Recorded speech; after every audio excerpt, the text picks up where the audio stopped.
আর মা অনেক কিছু করে রেখেছে, সেগুলো তোমাকে দেখাচ্ছি। আর ভাজা, ডাল, উচ্ছে ভাজা, আর এটা হচ্ছে এরকম করে দেখানো যাবে না, ব্যাক ক্যামেরায় দেখাচ্ছি। মাছ বাটবো, তো অনেক দিন ধরে ফ্রিজে মাছ পড়েছিল, তো সেই মাছটাই আর কি বাটা করব পেঁয়াজ দিয়ে। ওর মধ্যে চিংড়ি মাছের মাথাও আছে। তো আর এদিকে ভাজা হচ্ছে পেঁয়াজ, কারণ মাছের কষা হবে, মাছের মধ্যে কোনো আলু পড়বে না। আর এই যে দুটো টমেটো, এই দুটো টমেটো দিয়ে হবে রান্না। আজকে আসবে আমার পিসির ছেলে, তো তাই জন্য নিয়ে আসা হয়েছে তেলাপিয়া মাছ। ও তেলাপিয়া মাছটা পছন্দ করে।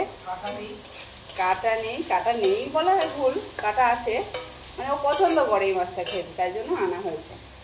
চলো দেখাই তোমাদেরকে। তেলের ঢাকনাটা বন্ধ করে দিই, নাহলে আবার তেল পড়ে যাবে।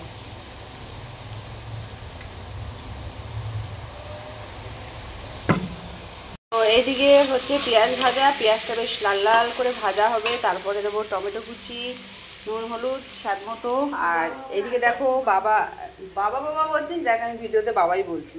তো মা রান্না করেছে এখানে উচ্ছে আলু ভাজা, মাছটা ভেজে রেখে দিয়েছে, টক ডাল করেছে, আম দিয়ে আর কি টক ডাল। আর এদিকে দেখো ভাজা হয়েছে কাঁকরোলার আলু ভাজা। আর এইটা হচ্ছে আমুদি মাছ, চিংড়ি মাছের মাথা, কয়েকটা চিংড়ি মাছও আছে, কাঁচা লঙ্কা পেঁয়াজ রসুন দিয়ে ভেজে রেখেছিলাম দুদিন আগে, কিন্তু বাটা হচ্ছিল না। তো আজকে ভাবছি বাটা করব, তো একটুখানি জল দিয়ে নরম করতে হবে, নাহলে বাটা হবে না। তো চলো বন্ধুরা, আমি টমেটোটা কেটে নিই। আচ্ছা ঠিক আছে, চুপ কর, ওই বাটিটা দাও।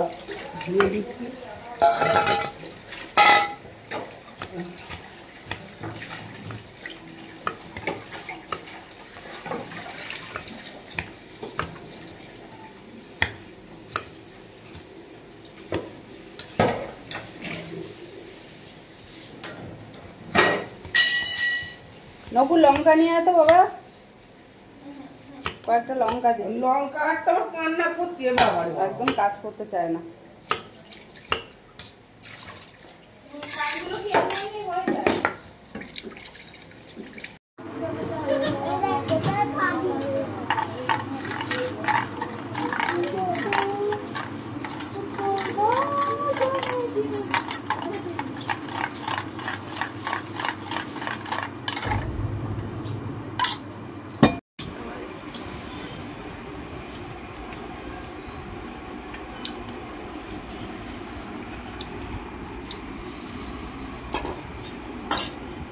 কথাটা কি ভালো হলো খারাপ হলো জানি না। তো মাখার সময় আর তোমাদের সাথে ভিডিও করতে পারিনি যদিও। আর আজকে আমার পিসির ছেলে এসছে, তো ওর ব্যাংকে এখানে কাজ আছে, তো সেই বাবাকে নিয়ে গেছে খাওয়া দাওয়ার পরেই।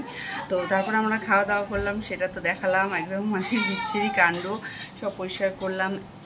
আমি তো দুবার করে আর কি মুছি, সব মুছে টুছে বাসন টাসন মেজে এই এখন একটু ফ্রি হয়েছি। তাও মন মানছে না, ভাবছি যে যদি মালে বসতাম ভালো হতো, কিন্তু না, ওরকম করলে হবে না। সেই সকাল 5টার সময় উঠেছি বন্ধুরা, তো একটুখানি মানে বিছনায় পিঠ তো ঠেকাতেই হবে।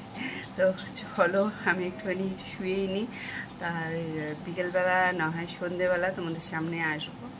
পাশে থাকো, কোথাও তোমরা যেও না।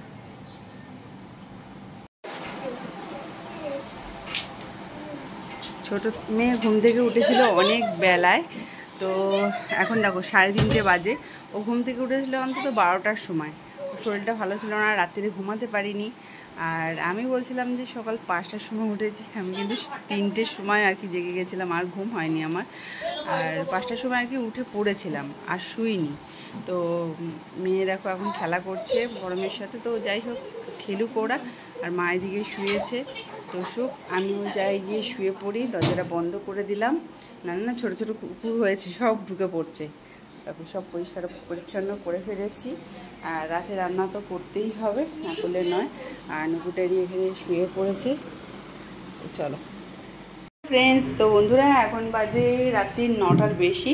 তো দেখো রান্না করতে চলে এসেছি। তড়কা তো আমার কমপ্লিট হয়ে গেছে, তো এবার নামাবো।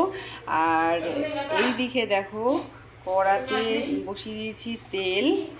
আর এখানে দেখো মাংসটা একটু ম্যারিনেট করে রেখেছি। মাংসটা সেই এনেছিলাম রবিবার দিন, তো রেখে দিয়েছিলাম কিছু পিস, এখনও পর্যন্ত রয়েছে আরও কয়েকটা সলিড পিস। তো সলিড পিস তো খুব একটা এরা খায় না, তাই জন্য এই কয়েকটা আর কি বার করলাম। আর চলো ভাজা বসে রান্নাটা আর কি করি। একটুখানি হালকা করে ফ্রাই করে রান্না করলে না দুর্দান্ত টেস্ট হয়। এটা আমি সবসময় করি, তোমরা জানো। তেলটা খুব ভাজ।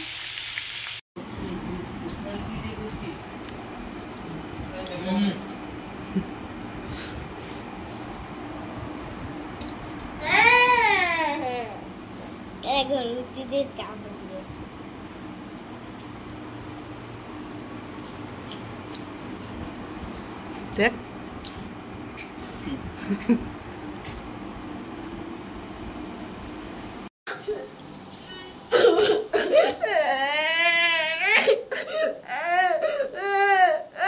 পুরে কিন্তু আবার আচার দেবো নিলু, কোনো কথা তুই শুনছিস না। আগের দিনেই তোমাদেরকে বলছিলাম ছোট মেয়ের ভীষণ জ্বর, তার জন্য ওষুধ তো খেতে হবে, আর ওষুধও একদমই খেতে চাচ্ছে না, তাই জন্য এত কাঁদছে। শুভরাত্রি, টাটা।